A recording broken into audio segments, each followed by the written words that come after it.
Nakumpleto ko rin sa wakas yung mga kailangan kong gamit para sa first birthday ng anak ko. Ito nga pala yung unang binili ko, yung costume niya o yung damit niya. Sa Party nga pala yung team. Actually, hindi available sa Jollibee yun. Pero ito pa rin yung team na gagamitin ko. Kung interesado nga pala kayo sa mga pinamili kong gamit para sa first birthday ng anak ko, ilalagay ko na lang yung link. Ito nga pala, customize siya. Pinalagyan ko talaga ng pangalan niya. Dapat magre-rent lang ako, pero sabi ko sa mister ko, bilhin na lang natin para magamit niya ng matagal. Bumili din ako ng mga polo shirt namin. Actually, dapat sa Party Guide din yung aming costume. Kaso sobrang mahal niya. Sabi ko, bumili na lang kami ng t-shirt tapos pang ilalim. Ito naman, ginamit namin sa kanyang smash cake na pre-birthday photoshoot.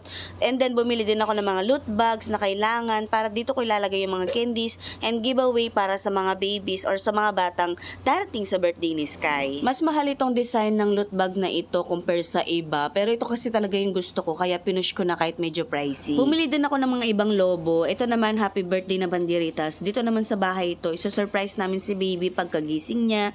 And then, itong mga balloon na ito ay animals. Actually, 3 klase lang ito. Actually, meron pa palang isa, yung lion. Malaki naman yun. Ibabalon na namin dito or lolobohan na namin dito sa bahay tapos dadalhin namin doon. Kasi nga, alam nyo naman doon, wala naman silang ipoprovide na mga animals na balloon. Iisang shop lang itong mga to. Tapos yung pang lobo din, bumili na ako. Dinagdagan ko na actually. And then itong number 1 na balloon din. Kasi hindi ko alam kung madadala ko pa to sa Jollibee.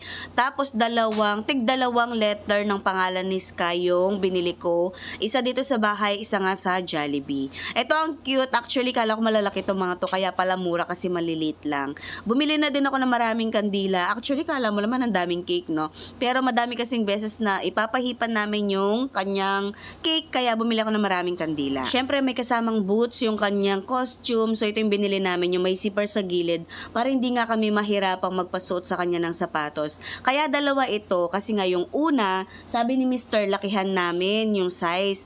Ngayon naman, sumobrang laki naman kaya bumili kami ulit ng saktong size lang sa kanya. Nagdagdag din ako ng loot bags kasi baka alam nyo na, dumagdag yung mga batang in-invite namin. Bumili din ako netong cargo pants or corduroy pants na ito para kakulay din ng damit na susuotin ko sa birthday nga ni Sky. So overall, ito na nga yung mga pinamili ko, yung mga letter balloon ni baby, yung mga balloon na animals, yung costume niya. Actually, may balloon na box pa dyan. Nadadali naman din namin sa Jollibee kaso hindi ko na nadala dito or hindi ko na nadagdag. Hindi ko na may papakita sa inyo. Tapos yung mga sapatos niya. Pero isa lang yung papasuot namin actually. Sa isang shop lang pala namin binili yung damit ko, damit ni Mr. at damit ni baby. Customize sila kasi nga hindi ko balak i-let go o ibenta o ipamigay ito mga to. Don't worry, ilalagay ko na lang yung mga link para alam nyo din kung saan kayo makakabili.